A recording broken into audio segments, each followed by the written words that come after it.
अम्ब त्वाम् अनुसन्दधामि भगवद्गीते भवद्वेषिणि।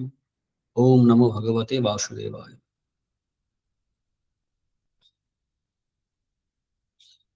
আমাদের অষ্টাদশ অধ্যায় মোক্ষযোগ মোক্ষযোগ চলছিল। 40 নম্বর শ্লোক পর্যন্ত আমরা আগের ক্লাসে আলোচনা করেছি। মাঝে 2 সপ্তাহ ক্লাস হয়নি বিভিন্ন কারণে। লাস্ট শ্লোকে দেখেছিলাম, মানে 40 নম্বর শ্লোকে দেখেছিলাম যে পৃথিবীতে এমন কিছু, পৃথিবী শুধু নয়, মানে স্বর্গে মর্তে সব জায়গাতেই এমন কোনো বস্তু বা ভাব নেই যা এই 3 গুণের বাইরে থাকতে পারে। না তদস্তি পৃথিব্যাং বা দিবি দেবে সুবাপনা সত্যং প্রকৃতি মুক্তং ইয়াদে বিশ্বাস ত্রিভীর গুণে। এই 3 গুণ থেকে মুক্ত কিছুই নেই। অষ্টাদশ অধ্যায়ে এই আলোচনা শেষ করছেন গুণ নিয়ে, কিন্তু আমরা চতুর্দশ অধ্যায়ে দেখেছি গুণত্রয় বিভাগ যোগে। সেখানে কিন্তু বলেছেন যে 3 গুণের পারে যাওয়া যায়। এই 3 গুণের পারে কিভাবে যাওয়া যায় তারই বিস্তৃত আলোচনাই তো গীতা জুড়ে হয়েছে। এবং 3 গুণের পারেই, অর্থাৎ প্রকৃতির পারেই তো এই জগতের, মানে পারেই জগতাতীতের প্রকৃত স্বরূপের অবস্থান। সেটাই জীবের স্বরূপ, সেটা ঈশ্বরের স্বরূপ, সবার স্বরূপ। সেই স্বরূপ হলে, ত্রিগুণাতীত হলে আত্মজ্ঞান হয়, মুক্তি হয় জীবের।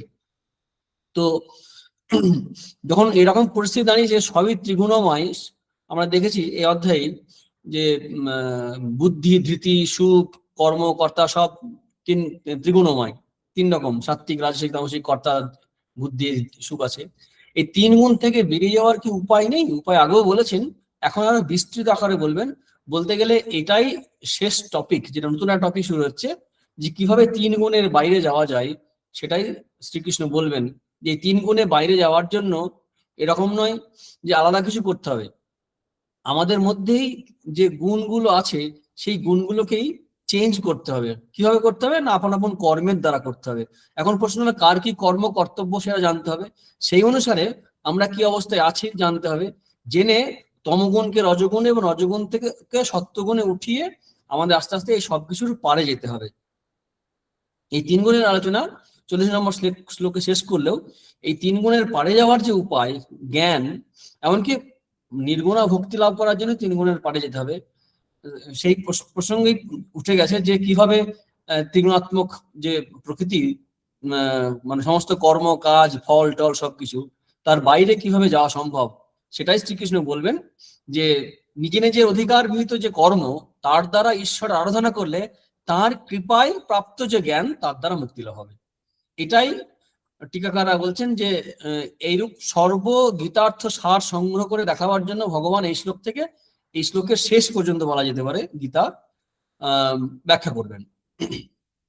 তার আগে আমাদের খেয়াল রাখতে হবে যে শ্রীকৃষ্ণ যে সময় হিন্দু ধর্ম বা ধর্ম সম্বন্ধে বলছেন, তখন হিন্দু ধর্ম আলাদা করে বলার ব্যাপার ছিল না, কারণ অন্য কোনো ধর্ম ছিল না সেই অর্থে। মানে খ্রিস্টান বা ইসলাম বা আরো যে সমস্ত ধর্মগুলো, এই সনাতন ধর্ম, তো সেই অনুসারে সমাজ নিয়ন্ত্রিত ছিল। এবং সেখানে আমরা দেখেছি যে সমাজে প্রত্যেকেই কোনো না কোনো বর্ণে জন্মগ্রহণ করছে, ব্রাহ্মণ, ক্ষত্রিয়, বৈশ্য, শূদ্র, 4 বর্ণে, এবং সেই অনুসারে কাজ করছে। আর সেই অনুসারে কাজ না করলে বিশৃঙ্খলা তৈরি হচ্ছে, নানা রকম সমস্যা তৈরি হচ্ছে, যা আমরা মহাভারতে দেখেছি অনেক সমস্যা বিষয় আলোচনা। আমরা মহাভারতের মধ্যে যাচ্ছি না। এই বর্তমানে অবশ্যই এই প্রসঙ্গ খুব একটা প্রয়োজন নেই, কারণ ওই জন্ম অনুসারে এখন কর্ম হয় না, বর্ণোচিত কর্ম বা বংশগত কোনো কাজ এখন আর নাই, তার জন্য প্রয়োজন নেই। কিন্তু তবুও তখনকার নিরীক্ষে যদি বিচার করি আমরা, তাহলে দেখতে পাবো যে আপন আপন কর্তব্য কর্ম করেই মানুষ সিদ্ধি লাভ করতে পারে এবং ভক্তি বা মুক্তি যেটাই চাই সেটা লাভ করতে পারে। এটা শ্রীকৃষ্ণ বলবেন। তার আগেই এই 4টে গুণ সম্বন্ধে এবং চারটে যে বর্ণ আছে, 4ই বর্ণ, চতুর্বর্ণ, সেটা নিয়ে আলোচনা করবেন। এখন না থাকলেও এখন যে প্রাসঙ্গিকতা আছে, এখন ওই ধরনের কাজ কিন্তু আছে। ঠিক আমরা ব্রাহ্মণ বলছি না, কিন্তু ব্রাহ্মণের যে কর্ম, ক্ষত্রিয়ের যে কর্ম, তা কোনো না কোনো আকারে আছে। ব্যবসা বাণিজ্যের দিকে তাকালে আমরা বৈশ্যের যে কর্ম, সেটা আমরা কোনো না ভাবে পাচ্ছি। অর্থাৎ সেভাবে বর্ণ বিভাগ না থাকলেও সেই বর্ণগত কর্ম কিন্তু আছে। ভালোই হয়েছে একদিক থেকে, সাপে বরের মতো এই পাশ্চাত্য সভ্যতা বা ইন্ডাস্ট্রিয়াল রেভলিউশন ইত্যাদি আসার ফলে বা ভারতের যে ইংরেজ আক্রমণ হয়েছিল তার সবকিছু তো ভালো মন্দ দিক থাকে, তো এই বর্ণ ব্যবস্থা যেটা জাতিগত হয়ে গেছে সেটাকে অনেকটা ভেঙে দিয়েছে, যদিও এখনো আছে। তবে খেয়াল রাখতে হবে এই বর্ণ ব্যবস্থার কিছু ভালো দিকও ছিল। কেমন ভালো দিক ছিল? যেমন যদি কোনো ডাক্তারের ছেলে ডাক্তারি পড়তে যায়, তার কিন্তু একটা সুবিধা হবে, আমরা যতই তার বিরুদ্ধে বিদ্রোহ করি বলতে পারি। শিক্ষকের, কারণ সেটা পরিবেশ পাচ্ছে ছোট থেকে না, শিক্ষকের যে পরিবেশ বাড়িতে থাকে, থাকে না হয়তো কোনো কোনো ক্ষেত্রে সে আলাদা কথা, কিন্তু তার সুবিধা সুযোগটা অনেক বেশি আছে। যে বাড়িতে গানের চর্চা আছে সেখানে সে ভালো সঙ্গীতজ্ঞ বা সঙ্গীতজ্ঞ হওয়ার সম্ভাবনা, মানে সুবিধাটা পায়। বংশগত ভাবে টেন্ডেন্সি থাকে, কর্ম অনুসারে জন্ম হয়, তো তো সেই সেই রকম জায়গায় এই জন্মান্তর বাদ অনুসারেই বলা যেতে পারে সেরকম পরিস্থিতি তার জন্ম হয় যেখানে তার এই সংস্কার বিকশিত হওয়ার সুযোগ পায়। সেই দিক থেকে বংশগত বা জাতিগত একরকম হয়ে যায়। কিন্তু এই বর্ণগত জাতিগত বা বংশগত যে বর্ণ, সেটা কিন্তু আমাদের শাস্ত্রের টার্গেট নয়, বলেওনি কখনো। পরবর্তীকালে এগুলো হয়েছে, আমরা আলোচনা করতে করতে দেখবো। আর আপন আপন কর্মের দ্বারা মানুষ সিদ্ধি লাভ করতে পারে। আমরা মহাভারতে ধর্মবেদের কথা পেয়েছি, যে মাংস বিক্রি করতে, অথবা পতিব্রতা নারীর গল্প আমরা পেয়েছি। অর্থাৎ যে কাজই করুক না কেন সেই কাজের দ্বারাই মানুষ ভক্তি মুক্তি লাভ করতে পারে। গীতায় কি বলছেন শ্রীকৃষ্ণ, যে এই বর্ণগুলোর সৃষ্টি কিভাবে হয়েছিল? আমরা চতুর্থ অধ্যায়ে পেয়েছিলাম, 13 নম্বর বা 12 নম্বর শ্লোকে আছে যে চাতুর্বর্ণের মায়া সৃষ্টি গুণকর্ম বিভাগ আসা, যে 4 রকম বর্ণ আমি সৃষ্টি করেছি। ওখানে শ্রীকৃষ্ণের বলার বক্তব্য কারণ ছিল যে আমি কাজ করেও কাজে লিপ্ত হন না, নমাং কর্মাণি লিম্পন্তি নমে কর্ম ফলে স্পৃহা। তো সেই হিসাবে তার যে এই সমস্ত কাজ করছেন বর্ণ সৃষ্টির কাজ, তবু তার দ্বারা লিপ্ত হন না, ওই প্রসঙ্গে বলেছিলেন। সেটাই এখানে আরো বিস্তৃত আকারে বলছেন 4 বর্ণের প্রসঙ্গ। কি বলছেন 41 নম্বর শ্লোকে, ব্রাহ্মণ ক্ষত্রিয় বিশাং শূদ্রাণাঞ্চ পরন্তপ কর্মাণি প্রবিভক্তানি স্বভাব গুণাই। কর্মাণি প্রবিভক্তানি, তাদের কাজগুলো ভাগ হয়েছে ওই ব্রাহ্মণ ক্ষত্রিয় বৈশ্য শূদ্রের কি অনুসারে? স্বভাব প্রভব গুণই, স্বভাব প্রভব গুণ, স্বভাবজাত গুণ থেকে। স্বভাব কি? পূর্ব জন্মের যে সংস্কার, সেখান থেকে জন্ম হচ্ছে যে স্বভাব, সেই অনুসারে যে গুণ, যে সেই গুণ অনুসারে কে ব্রাহ্মণ বা কে বৈশ্য বা কে শূদ্র হবে, তার সেই গুণগুলোই বলে দিচ্ছে, গুণ অনুসারে হচ্ছে। তো সেটা বলার জন্যই এই শ্লোকে বলছেন ব্রাহ্মণ ক্ষত্রিয় বৈশ্য শূদ্র। এখন ব্রাহ্মণ ক্ষত্রিয় বৈশ্য শূদ্র এই তিনটেকে এক ক্যাটাগরিতে বলা হয়েছে, শূদ্রকে আলাদা করা হয়েছে। ব্রাহ্মণের ক্ষত্রিয় বিশাং সমাস হয়েছে, শূদ্রকে আলাদা হয়েছে, কারণ তখনকার দিনে ব্রাহ্মণ ক্ষত্রিয় বৈশ্য এদেরকে দ্বিজ বলা হতো, শূদ্রকে সেটা বলা হতো না। শ্রীকৃষ্ণের বিশেষত্ব হচ্ছে কি, এই সবাইকেই মানে মুক্তির এটা একটা জিনিস আমাদের খেয়াল রাখতে হবে। এখানে চতুর্বর্ণের গুণ আলোচনা করছেন, কিন্তু কোনো বর্ণকে বলছে না এর দ্বারা হবে আর এর দ্বারা হবে না। এটা হচ্ছে কৃষ্ণের বিশেষত্ব। শ্রীকৃষ্ণ করলেন কি না, সবার হবে, সবাই ভক্তি মুক্তির অধিকারী হতে পারে আপন আপন কর্মের দ্বারা। আমরা পাবো শ্লোক, সকর্মণা তামাভ্যর্চ্য সিদ্ধিং বিন্দতি মানব, নিজের নিজের কর্মের দ্বারা সিদ্ধি প্রাপ্ত হতে পারে।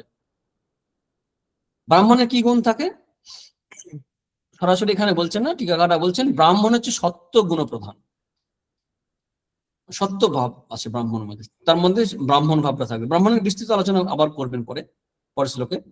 ক্ষত্রিয় কি? ক্ষত্রিয় হচ্ছে সত্য মিশ্রিত রজ প্রধান, সত্য আছে তার সঙ্গে রজ আছে। আর বৈশ্য তম মিশ্রিত রজ প্রধান, তার মধ্যে তম আছে আর রজ আছে। আর শূদ্র রজ মিশ্রিত তম প্রধান। তাহলে তম কার মধ্যে পাচ্ছি না? ব্রাহ্মণের মধ্যে। আর সত্য কার মধ্যে পাচ্ছি না? শূদ্রের মধ্যে। মাঝখানে কি আছে? বৈশ্যের মধ্যেও সত্য নেই, আবার তম ক্ষত্রিয়ের মধ্যেও নেই। এই হচ্ছে বিভাজনটা। অর্থাৎ ব্রাহ্মণের মধ্যে সাত্ত্বিক ভাবে বিকাশটা যদি থাকে তাহলে সে ব্রাহ্মণ, যদি না থাকে, যদি কোনো ব্রাহ্মণের মধ্যে তমগুণ প্রবল হয়ে যায়, রজগুণ প্রবল হয়ে যায়, তখন সে ব্রাহ্মণ আর নয়, সে হয় ক্ষত্রিয় হয়ে যাবে, বা এই অনুসারে সে কিন্তু আর ব্রাহ্মণ থাকবে না। হয়তো জন্মেছে ব্রাহ্মণ ঘরে বা ক্ষত্রিয় ঘরে জন্মেছে, অথচ দেখা যাবে যে ব্রাহ্মণ সংস্কার আছে, সে ব্রাহ্মণ বলে বিবেচিত হবে। আলোচনাগুলো আছে, অনেক আলোচনা হয়েছে। তো ব্রাহ্মণের যে গুণ, 9টি গুণ, স্বাভাবিক গুণের কথা বলছেন, 9টি কর্ম কি? সম, দম, স্তপ, শৌচং, শান্তি, আর্জবময় বাচা, জ্ঞানং বিজ্ঞানম আস্তিক্যং ব্রহ্ম কর্ম স্বভাবজম। এই যে বিশেষণগুলো বলা হলো, এগুলো অনেকবার আলোচনা হয়েছে। সম, সম হচ্ছে কি? অন্তরিন্দ্রিয়ের সংযম। দম হচ্ছে বহিরিন্দ্রিয়ের সংযম। তপ, তপস্যা আলোচনা হয়েছে আমরা, সাত্বিক, রাজসিক, তামসিক তপস্যা, দৈহিক, মানসিক, বাচিক তপস্যা, এবং তারই এই যে 3 গুণের অনুসারে ভাগ। শৌচ, অন্তর এবং বাহ্যের যে পবিত্রতা, সুচিতা, স্নান প্রভৃতির দ্বারা এবং অন্তরে সদ্ভাব রাখার দ্বারা।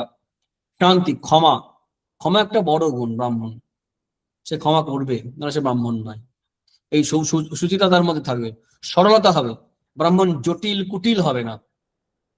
জ্ঞান, তার থিওরিটিক্যাল নলেজ থাকবে, বিজ্ঞান, তার তার অনুভূতি থাকবে, অথবা অনুভূতির জন্য আপ্রাণ চেষ্টা সাধনা থাকবে, তবেই তাকে, মানে বিজ্ঞানের জন্য, তবেই তাকে ব্রাহ্মণ হয়। আস্তিক্যম, তার বেদ প্রভৃতি শাস্ত্রে, ঈশ্বর প্রভৃতিতে তার শ্রদ্ধা থাকবে। আস্তিক্যম, শ্রদ্ধা ভাব। এই হচ্ছে স্বভাবজম ব্রহ্মকর্ম। এই কর্ম, এই গুণগুলো যদি থাকে, তার দ্বারা সে ব্রাহ্মণ বলে বিবেচিত হবে। যদি না থাকে সে নয়। যে ব্রাহ্মণ লোভ মোহ প্রভাবে স্বধর্ম নষ্ট হয়েছে, তার মধ্যে যদি শূদ্র ভাবে সে যায়, তার পরের জন্ম সে শূদ্রই হবে। কিন্তু আবার শূদ্রও যদি সদাচার নিরত থেকে যদি নিজের কর্তব্য পালন করে, তাহলে পরের জন্মে সে ব্রাহ্মণ হতে পারে। এই ব্রাহ্মণের আবার নানা রকম হতে পারে। অত্রি সংহিতায় আছে যে নিজে নিজের গুণ এবং ক্রিয়া অনুসারে ব্রাহ্মণকে আবার 10 ভাগ করেছেন। আমরা বিস্তৃত আলোচনা আগেও ভাগগুলো আলোচনা বলতে পারি। দেব ব্রাহ্মণ, মুনি ব্রাহ্মণ, দ্বিজ ব্রাহ্মণ, রাজা বা ক্ষত্রিয় ব্রাহ্মণ, বৈশ্য ব্রাহ্মণ, শূদ্র ব্রাহ্মণ, নিষাদ ব্রাহ্মণ, পশু ব্রাহ্মণ, ম্লেচ্ছ ব্রাহ্মণ ও চণ্ডাল ব্রাহ্মণ। এই 10 শ্রেণীতে বিভক্ত হইয়াছেন স্ব গুণ ও ক্রিয়া অনুসারে। তার মানে আমরা সময় বলি যে ব্রাহ্মণরা, এখন তো মানে খুবই চলে, আগেও মাঝেও চলেছে যে ব্রাহ্মণরা ক্ষতি করেছে, করছে না, ব্রাহ্মণদের মধ্যে ভাগ আছে। আরেকটা কথা, ব্রাহ্মণদের যে নিয়ম কানুন আছে ছিল, তারা যে সংযমের, যে ত্যাগ, যে কঠোরতার কথা বলেছেন, যে রেস্ট্রিকশন ব্রাহ্মণের আছে তা কিন্তু অন্যের নেই। আমরা শাস্ত্র যদি পড়ে দেখতে পাবো।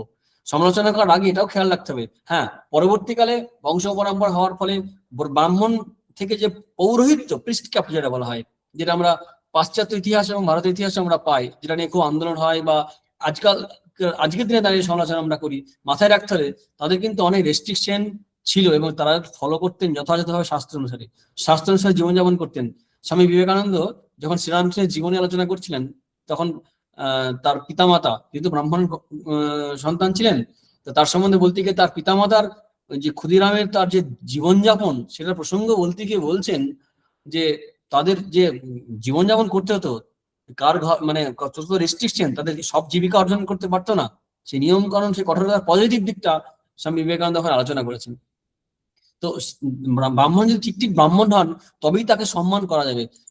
শাস্ত্র যে ব্রাহ্মণকে এত সম্মান বা শ্রদ্ধা করার কথা বলেছে, তার কারণ কিন্তু সে এই গুণে গুণান্বিত হওয়ার জন্যই।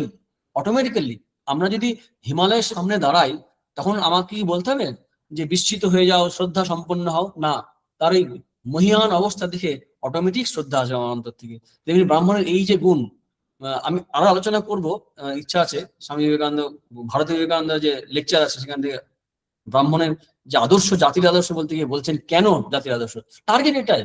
মানুষ তো ওটা হতে চায়। একটা মানুষের মধ্যে যখন সংযম প্রবল হয়, যখন তার মধ্যে ক্ষমা, বৈরাগ্য, প্রেম, সরলতা, কিন্তু গোটাগত বলেছে, অনুভূতি, এগুলো যখন আসে, সমদম চরিত্রের এই গুণগুলো যখন আসে, তাকে শ্রদ্ধা অটোমেটিক করবে মানুষ।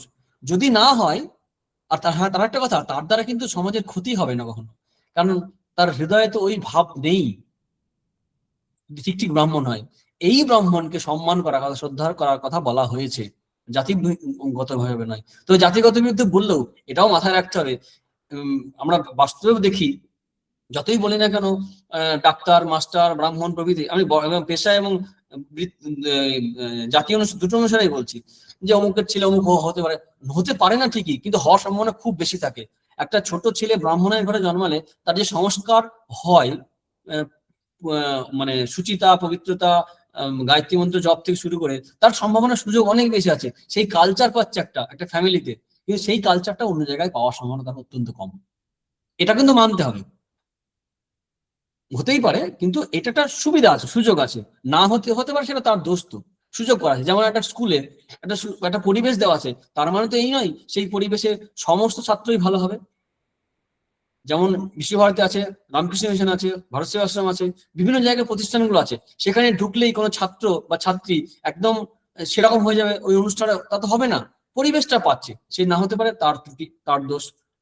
সব ক্ষেত্রেই তাই, যে কোনো প্রতিষ্ঠানের ক্ষেত্রে তাই, যে কোনো মানুষের ক্ষেত্রে তাই, সন্ন্যাসী ব্রহ্মচারীদের ক্ষেত্রেও তাই, পারিবারিক যে সদস্য আছে তাদের ক্ষেত্রেও তাই। তো পরিবেশ একটা পাই, সুতরাং এই পরিবেশের দিক থেকেও একটা সুবিধা তো অবশ্যই পাই। কিন্তু এটাও সত্যি যে জাতি অনুসারে ব্রাহ্মণত্বের কথা আমরা গীতায় পাচ্ছি না, মহাভারতেও নেই। এবং ভাগবতে আমরা এরকম পাচ্ছি যে যদি কোনো ব্যক্তির মধ্যে ব্রাহ্মণের লক্ষণ দেখা যায়, তাকে ব্রাহ্মণ বলা যাবে, বা ক্ষত্রিয় বলা যাবে ক্ষত্রিয় লক্ষণ থাকলে, বা বৈশ্য থাকলে বৈশ্যের লক্ষণ দেখা যাবে। ভাগবতের শ্লোক আছে, यस्य यल्लक्षणं प्रकृतं पुंस वर्णाभिव्यञ्जकं यदन्यत्रापि दृश्येत तत्तेनैव विनिर्दिश्येत।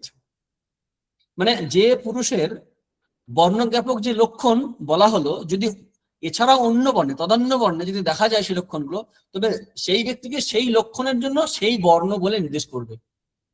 উদাহরণ কি, যেমন সম দাম প্রভৃতি যে লক্ষণগুলো বলা, তা যদি ব্রাহ্মণ কোন জাতির মধ্যে থাকে, তাহলে ব্রাহ্মণেতর জাতির মধ্যে যে থাকে, মানে যে ব্রাহ্মণ নাই, তাহলে তাকে ব্রাহ্মণ বলেই নির্দেশ করা হবে। মহাভারতে এরকম আছে, শান্তি পর্বে ভরদ্বাজ বলছেন, ভৃগু বলছেন ভরদ্বাজকে, শ্লোকটা পড়ি, ভালো শ্লোক। ন বিশেষ অস্তি বর্ণানাং সর্বং ব্রাহ্মমিদং জগৎ ব্রাহ্মণো পূর্ব সৃষ্টহি কর্মভীর বর্ণতাঙ্গতম কর্মভীর বর্ণতাঙ্গতম। ন বিশেষ অস্তি বর্ণানাং, এর মধ্যে বিশেষ কিছু নেই বর্ণ সকলের মধ্যে। সবাই কোথা থেকে এসছে? ব্রাহ্মণ থেকে এসছে। সর্বং ব্রাহ্মমিদং জগৎ, জগতের যত সৃষ্টি হয়েছে সব ওই সত্য গুণ, সত্য ভাবনা থেকে, ব্রাহ্মণ থেকে এসছে। তাহলে কি হলো? কর্ম অনুসারে পরবর্তীকালে ব্রাহ্মণ পূর্ব সৃষ্টাংহি, ব্রাহ্মণের সৃষ্টি হয়েছিল পূর্বে, তারপর কি হয়েছে? কর্মভি বর্ণতাঙ্গতম, কর্ম অনুসারে ক্ষত্রিয়াদি বিবিধ বর্ণ হয়েছে। এটাই মহাভারতে বলছেন শান্তি পর্বে ভৃগু ভরদ্বাজকে। তার মানে এই যে আমরা টেস্টামেন্টে পাই যে আদমিক নিষিদ্ধ বৃক্ষের ফল খাওয়ার ফলে তাদের পাপ হয়েছিল, ওটা যদি আমরা সিম্বলিকও নিই, তবু বলবো এই যে আমরা জন্মগতভাবে শুদ্ধ পবিত্র, যেমন বেদান্ত অনুসারে বলা হয় মানুষের স্বরূপ হিসাবে, তেমনি জাতির দিক থেকেও সবাই সৃষ্টি হয়েছিল এই মহাভারত অনুসারে এবং গীতা অনুসারেই। সবাই কিন্তু জন্ম হয়ে, মানে শুরুতে কিন্তু সবাই ভালোই ছিল, মানে ভালো বলতে ভালো খারাপ এই অর্থে বলছে না, মানে যদি উৎকৃষ্ট দিক থেকে বলি সত্যগুণ সম্পন্ন ব্রাহ্মণে ছিল, কিন্তু কর্ম অনুসারে তাদের এই বিভাগগুলো হয়ে গেছে, বৃত্তির বিভাগ। আমরা উমামহেশ্বর সংবাদ সেখানে পাই, খুব সুন্দর একটি কথা আছে, না ইয়নের না বিসংস্কার না শ্রুতং না চ সন্ততি কারণানি দ্বিজত্বস্য বৃত্তমেব তু কারণম। দ্বিজত্বের কারণ অর্থাৎ ব্রাহ্মণত্বের কারণ এরকম নয় যে ইয়নি অর্থাৎ ব্রাহ্মণের কুলে জন্মেছে, ব্রাহ্মণ জনিতে জন্ম হয়েছে তার জন্য কিন্তু ব্রাহ্মণ নয়, উপনয়নের সংস্কার নয়, সংস্কার না শ্রুতম, বেদ অধ্যয়ন করেছে এটাই ব্রাহ্মণের কারণ নয়, চরিত্রই একমাত্র কারণ। দ্বিজত্বস্য নয় এগুলো, কিন্তু কি কারণ? বৃত্তম এব তু কারণম, বৃত্তম বৃত্ত অর্থাৎ এখানে চরিত্র, আচরণ, এটা হচ্ছে গুরুত্বপূর্ণ। এই ব্রাহ্মণ এবং ব্রাহ্মণের লক্ষণ কি, জাতিভেদ, এগুলো বারবার প্রশ্ন মহাভারতে এসছে। ধর্মরাজ যুধিষ্ঠিরকে প্রশ্ন করা হয়েছে একাধিকবার। দুটি ঘটনা মনে পড়ছে, আমরা আগেও ক্লাসে আলোচনা করেছিলাম সম্ভবত। সেখানে নহুষ, যিনি অভিশপ্ত ছিলেন, সর্পরূপে ছিলেন, তাকে যুধিষ্ঠিরকে প্রশ্ন করেন, তখন যুধিষ্ঠির উত্তর দিয়েছিলেন। এবং আরেকটা জায়গা হচ্ছে যখন যক্ষ যখন জল খেতে গেছিল, ভাইয়েরা মারা গেলেন, ওই যক্ষ অনেকগুলো প্রশ্ন করেছিলেন, অসাধারণ সেই যক্ষ সংবাদ আছে, যক্ষ যুধিষ্ঠির সংবাদ, সেখানেও এই ব্রাহ্মণ কে এই প্রশ্ন উঠেছিল। তখনও উনি বলেছিলেন যে শিক্ষা নয়, জাতি নয়, মানে জন্ম নয়, শীল, অনেক কিছু নয়, সব বললেন কি না আচরণ, আচরণ বা ব্যবহার বা কর্মী হচ্ছে গুরুত্বপূর্ণ, তার দ্বারাই কে ব্রাহ্মণ বা ব্রাহ্মণ হবে না, ঠিক করতে হবে। যদি কোনো শূদ্রের মধ্যে ব্রাহ্মণের গুণ দেখা যায়, তবে সে শূদ্র নয়, তাকে ব্রাহ্মণ বলে বিবেচনা করা হবে। মহাভারতে পুরাণে এরকম অনেক কাহিনী, অনেক ঘটনা আছে, সব আমরা উল্লেখ করছি না, দরকারও নেই। এই যে ব্রাহ্মণ সম্বন্ধে মোটামুটি আলোচনা। স্বামী বিবেকানন্দ এই ব্রাহ্মণত্ব বলতে কি বলছেন একটু আমরা দেখতে পারি। স্ক্রিনে আমি রেখেছি আলোচনা করার জন্য একটুকু। তিনি বিদেশ থেকে আসার পর ভারতবর্ষে অনেকগুলো বক্তৃতা দেন। তো প্রথমেই রামনাদে বলেছিলেন, তারপরে কুম্ভকোণম ইত্যাদি অনেক জায়গায় বলেছেন। তো এই দু একটা জায়গা থেকে আমি আলোচনা করব। এটা মূল ইংরেজিতে বক্তৃতা, তার বাংলা অনুবাদ থেকে পরে একটু আলোচনা করব। স্বামীজি বলছেন, যদি আমার সময় থাকিত, এটা কুম্ভকোণমে বলছেন, যদি আমার সময় থাকিত তবে আমি তোমাদিগকে আনন্দের সহিত দেখাইয়া দিতাম যে এখন আমাদিগকে যাহা করিতে হইবে তাহার প্রত্যেকটি আমাদের প্রাচীন স্মৃতিকারগণ সহস্র সহস্র বর্ষের পূর্বে বলিয়া গিয়াছেন। আচার্য ইত্যাদি স্বামীজি বলছেন। বলার পরে বলছেন, তাহারাও, এটা গুরুত্বপূর্ণ, তাহারাও জাতিভেদ লোপকারী ছিলেন, তবে আধুনিক দিগের মতো নহে।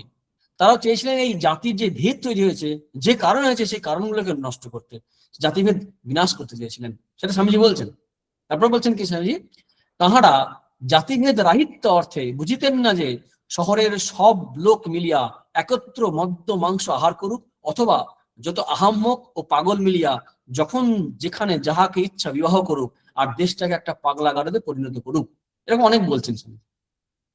কি বলছেন, যে জাতিভেদ রাহিত্য হওয়া মানে জাতিভেদ নষ্ট করা, মানে লোভ করা, মানে এরকম নয় যে শহর সবাই মিলে একসঙ্গে মদ মাংস খাবে। এখন হয় না freedom, freedom of speech, freedom of mixing, freedom of anything. তো ফ্রিডম অফ এনিথিংটা কোন দিক থেকে? স্বেচ্ছাচারিতা নয়।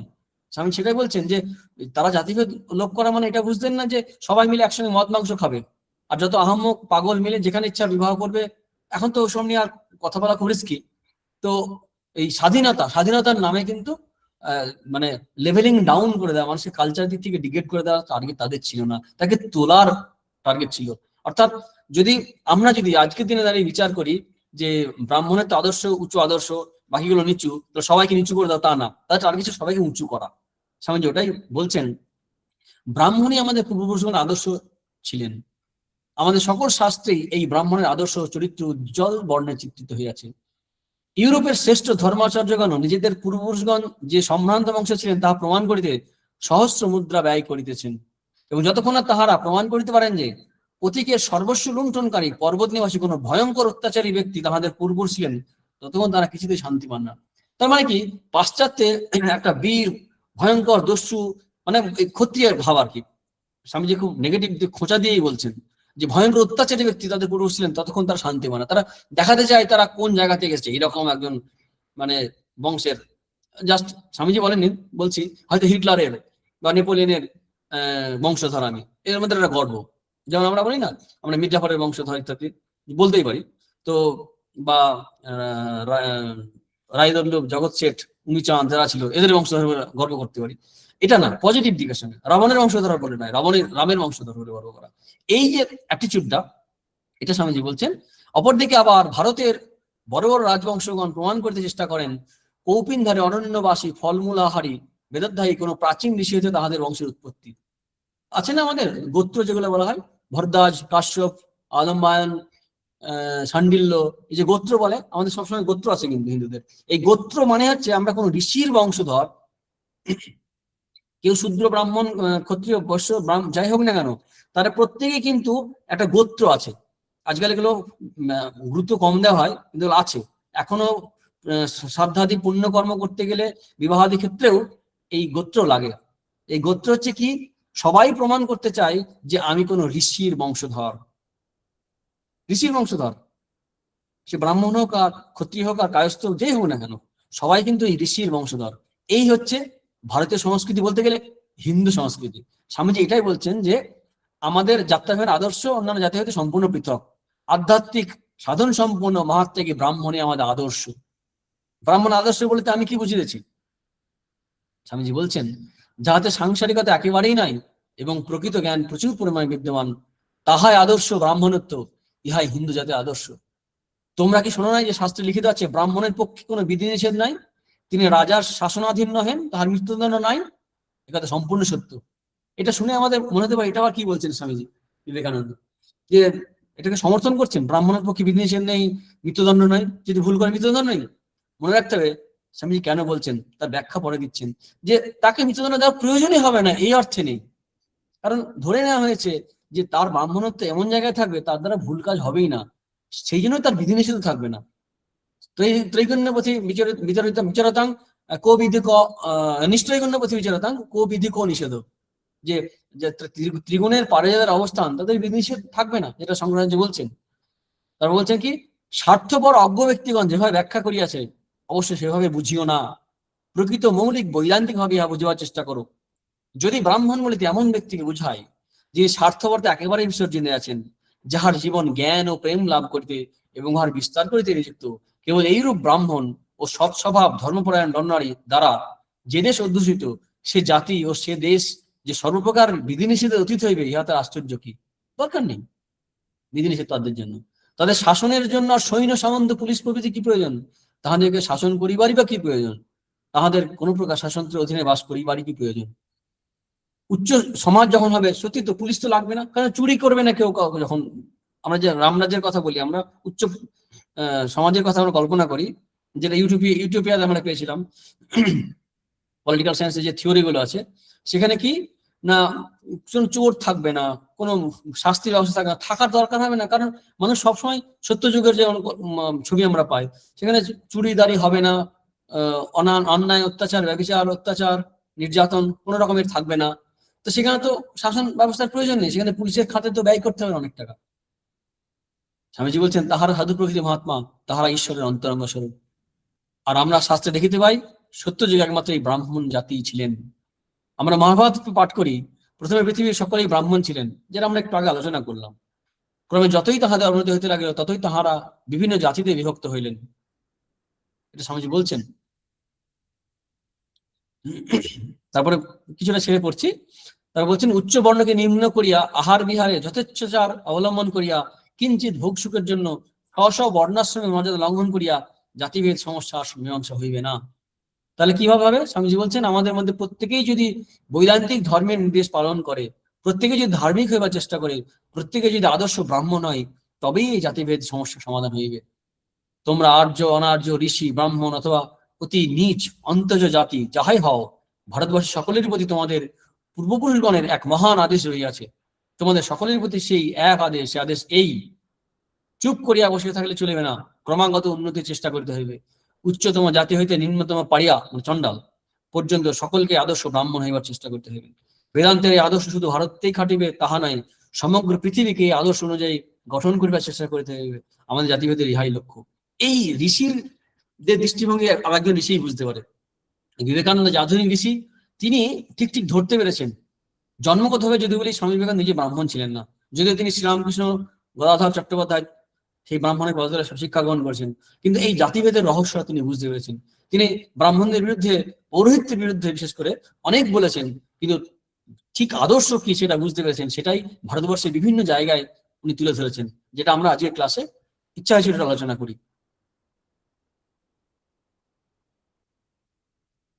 তারপরে আরেকটি লেকচারে ভারতের ভবিষ্যতে স্বামীজি বলছেন, একটু ছেড়ে পড়ছি, ভারতে ব্রাহ্মণী মনুষ্যত্বের চরম আদর্শ। শঙ্করাচার্য তাহার গীতাভাষ্যের ভূমিকায় ইহা অতি সুন্দরভাবে প্রকাশ করিয়াছেন। শ্রীকৃষ্ণ অবতরণের কারণ বলিতে গিয়া, যেহেতু গীতা পড়ছি আমরা, এটা পড়লে ভালোই হবে। শ্রীকৃষ্ণের অবতরণের কারণ বলিতে গিয়া তিনি বলিয়াছেন, শ্রীকৃষ্ণ ব্রাহ্মণত্ব রক্ষা করিবার জন্য অবতীর্ণ হইয়াছিলেন, ইহাই তাহার অবতরণের মহান উদ্দেশ্য। এই যে গো ব্রাহ্মণ হিতা আছে বলে না, গো মানে বেদ, ব্রাহ্মণ, এই ব্রাহ্মণ, এই দিব্য মানব ব্রহ্মজ্ঞ পুরুষ, এই আদর্শ পূর্ণ মানবের প্রয়োজন আছে, তাহার লোভ হইলে চলিবে না। আধুনিক জাতিভেদ প্রথা যতই দোষ থাকুক, আমরা জানি ব্রাহ্মণ জাতির পক্ষে এইটুকু বলিতে হইবে যে অন্যান্য জাতি অপেক্ষা তাহাদের মধ্যে অধিকতর সংখ্যায় প্রকৃত ব্রাহ্মণত্ব সম্পন্ন মানুষের জন্ম হইয়াছে, ইহা সত্য। অন্যান্য জাতির নিকট ব্রাহ্মণদের এই গৌরবটুকু প্রাপ্য, তবে যথেষ্ট সাহস অবলম্বন করিয়া আমাদেরকে তাহাদের দোষ দেখাতে হইবে। কিন্তু যেটুকু প্রাপ্য প্রশংসা, যেটুকু গৌরব তাহাদের প্রাপ্য, সেটুকু তাহাদিকে দিতে হইবে। আর অনেক আলোচনা ছিল, আর যাচ্ছি না। তো এই হচ্ছে ব্রাহ্মণ প্রসঙ্গে এতক্ষণ যে আলোচনা আমরা করলাম, সেটা শেষ করছি। এরপরে ক্ষত্রিয় 43 নম্বর শ্লোকে শ্রীকৃষ্ণ বলছেন, শৌর্যং তেজ দ্বিতীয় দাক্ষং যুদ্ধে চাপটি পলায়নম দানম ঈশ্বর ভাবশ্চ ক্ষাত্রং কর্ম স্বভাবজম। শৌর্য, তেজ, ধৃতি, ধৈর্য। তেজ থাকবে, তার তেজ প্রতাপ থাকবে, ওই গুটি গুটি হলে হবে না। এগুলো সব ক্ষত্রিয়ের লক্ষণ। যুদ্ধে পালিয়ে যাবে না, যুদ্ধে চ অপি অপলায়নম, দানম, দান বলতে শুধু আর্থিক দান নয়, ন্যায় বিচার দান, সব দিক থেকেই ঈশ্বর ভাব, মানে তার মধ্যে শক্তি থাকবে, পাওয়ার, কন্ট্রোলিং পাওয়ার থাকবে, এটা সাত্ত্বিক কর্ম সহজম। আর এই ব্রাহ্মণরা কি করবে তখনকার দিনের দিকে যদি তাকাই, তাহলে এরা এই প্রাণ শক্তিতে পরিপূর্ণ তেজস্বী যে ক্ষত্রিয়, তারা এই শাস্ত্র অনুসারে সমাজকে সুরক্ষিত রাখবে, সমস্ত অন্যান্য বর্ণদেরকে সুরক্ষিত রাখবে, এবং যারা খারাপ পথে যায় তাদেরকে নিয়ন্ত্রণ করবে। যেমন মানে এটা বলা হয়, ক্ষত্রিয় শব্দ অর্থ হচ্ছে যারা সমাজকে ক্ষত হইতে ত্রাণ করে, শতাৎ ত্রায়তে ক্ষত্রিয়। ক্ষত্রিয় শক্তি না থাকলে কি হবে, বৈশ্যরা সমাজ সেবা না করে সমাজ লুণ্ঠন করবে। এখনকার দিনের ল্যাঙ্গুয়েজে বলতে গেলে করাপশন হবে, সবকিছুতেই টাকা নেবে, কোনো কাজ করতে, ব্যবসা করতে গেলে সেখান থেকে লুটবে, কোনো কাজ করতে গেলে যারা আইন ব্যবস্থায় প্রশাসনে আসতে সবাই টাকা পয়সা লুটে নেবে। এখনকার দিনের ল্যাঙ্গুয়েজে বলতে গেলে আপত্তি যদি কারণ না থাকে কাটমানি, তো এগুলো নেবে।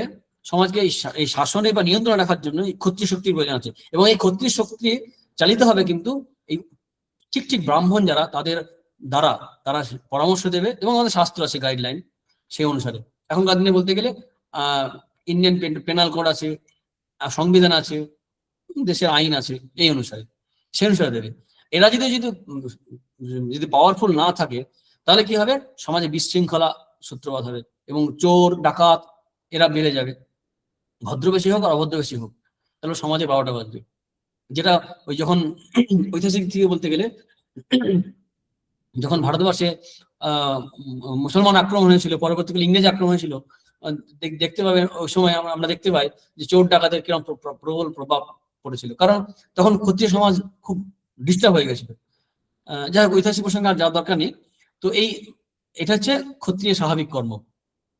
আর কি, ব্যবসা বাণিজ্য, এটা হচ্ছে বৈশ্যের কর্ম। আর সেবা কর্ম, সার্ভিস, এটা হচ্ছে শূদ্রের কর্ম। সেটা পরবর্তী শ্লোকে বলছেন, কৃষি গৌরক্ষ বাণিজ্যং বৈশ্যকর্ম স্বভাবজম পরিচর্যাত্মকং কর্ম শূদ্রের স্বভাবে স্বভাবজম। কৃষি গৌরক্ষা বাণিজ্য এটা বলেছে, তখনকার দিনে তো ইন্ডাস্ট্রিয়ালাইজেশন হয়নি, তাই এগুলো ছিল না, তাই যেগুলো ছিল সেগুলো নিয়ে বলছেন যে ব্যবসা হচ্ছে একটা গুরুত্বপূর্ণ। বৈশ্য যুগ যখন চলে তখন এই ব্যবসা প্রবল হয়। কোন কোন লোকের বিষয় বুদ্ধি বেশ থাকে, তারা সংসারের কাজকর্ম করতে পারে, কিন্তু এই বিষয় বুদ্ধি অনুসারে ব্যবসা করবে, এখানকার জিনিস ওখানে নিয়ে যাবে, যেখানে যা প্রয়োজন মেটাবে, তাদেরকে কন্ট্রোল না করলে পরে মানে এক্সট্রা হারে তারা ওই মধ্যস্বত্বভোগী বলেন অর্থনীতির ভাষায়, মিডল ম্যান যারা থাকে, তারা 7% অ্যামাউন্টটা নিজেদের মধ্যে ভোগ করবে, অন্যদেরকে শোষণ করবে, মানে চাষিকেও শোষণ করবে, শ্রমিককে শোষণ করবে, করে সেই মুনাফাটা তারা ভোগ করবে, সমাজে ঠিক ঠিক বন্টন হবে না। তার জন্য নিয়ন্ত্রণের প্রয়োজন আছে, এই কারণে এই ক্ষত্রিয় শক্তির কথা, ব্রাহ্মণ শক্তির কথা বলা হচ্ছে। আর সেবা, সার্ভিস অ্যাপ্রোচ, শূদ্র যুগ যেটা বলা হয়, শূদ্রের কর্ম। এখন তো সেদিক থেকে বলতে গেলে শূদ্র যুগ চলছে, কারণ সেবা একটা যুগ। এখন জন্ম অনুসারে সবকিছু হচ্ছে না। ব্রাহ্মণ তো বটেই, এমনকি মাস্টারের ছেলে, ডাক্তারের ছেলে দেখা যাবে এমন কাজ করছে যেটা হয়তো ভিন্ন হতে পারে। কিন্তু শ্রীকৃষ্ণের একটা বিউটি হচ্ছে কি, উনি কোনো কাজকে ছোট বড় বলছেন না, এটা গুণ অনুসারে, জন্ম অনুসারে হয়েছে এবং গুণ অনুসারে ভাগ হয়েছে ঠিকই, কিন্তু এই সমস্ত কর্মের দ্বারাই তুমি কি কাজ করছো, আমি সুইপার, ঠিক আছে, এটার দ্বারাই তোমার ভগবান লাভ হবে, আত্মজ্ঞান হবে। তুমি কি করো, আমি টিচার, প্রফেসর, তার দ্বারা হবে। তুমি কি করো, আমি একজন গৃহস্থ, তোমার দ্বারা হবে। তুমি কি, আমি গৃহবধূ, তোমার দ্বারা হবে। তুমি কি, আমি সন্ন্যাসী, তোমার দ্বারা হবে। অর্থাৎ যে যেখানে আছে, যার যা কাজ, সে সেখান থেকেই নিজের যে কর্মের দ্বারা সিদ্ধি লাভ করতে পারবে, সেটাই শ্রীকৃষ্ণ বলছেন। 45 শ্লোকে সেটাই মানে বলছেন। শেষে কর্মণ্যভিরত সংসিদ্ধিং লভতে নরহ স্বকর্ম নিরত সিদ্ধিং যথা বিদ্যুৎ দক্ষিণু। শেষে কর্মণ্যভিরত, নিজে নিজে যে কাজ বর্ণাশ্রম অনুযায়ী, সেই কাজের দ্বারা সিদ্ধি লাভ করতে পারে। আমরা আপস্তম্ভ স্মৃতিতে পাই, শ্লোকটায় যাচ্ছি না, যেটা বলছেন কি, বর্ণ আশ্রমশ্চ সকর্মনিষ্ঠ, আচ্ছা শ্লোক দরকার বলবো না, সকর্মনিষ্ঠ যারা নিজের নিজের কর্মনিষ্ঠ, আপন আপন বর্ণ অনুসারে, তারা মৃত্যুর পর যে কাজটা করে স্বাভাবিকভাবে তারা স্বর্গে গমন করে। অর্জুনকে বলেছেন, আমরা দ্বিতীয় অধ্যায়ে দেখেছি, হতবা প্রাপ্তি স্বর্গং জিত্বা ভক্ষসে মহিম, মানে যদি মারা যায় তাহলে স্বর্গে যাবে, আর যদি জয়লাভ করে তাহলে রাজ্য ভোগ করবে। সেটাই এই আপস্তম্ভ স্মৃতিতে আছে। বলছেন কি, যে নিজের নিজের কর্ম করেই মানুষ কি হবে, প্রেত্য কর্মফল অনুভূয়, মানে কর্মফল অনুভব করবে কোথায়, স্বর্গে গিয়ে। সেটা ভোগ করার পরে বিশিষ্ট দেশ ও জাতি কুল ও ধর্ম আয়ু সুত বৃত্ত বৃত্ত ওটা বলছে, মানে কুল জাতি ধর্ম আয়ু বিদ্যাশীল ইত্যাদি অনুসারে আবার জন্মগ্রহণ করতে হবে। কিন্তু কিন্তু কেবল যে বর্ণাশ্রমের দ্বারাই মানে যে কর্ম তার দ্বারা সিদ্ধি লাভ এমন নয়, আশ্রমের বাইরেও বর্ণাশ্রমের বাইরেও সিদ্ধি লাভ হতে পারে।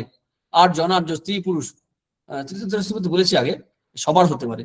যেমন আমরা উদাহরণ পাই রৈক্য, বাচকনবী, সম্বর্ত, তুলাধার, অনেকের কথা মহাভারতে পাই। তারা কিন্তু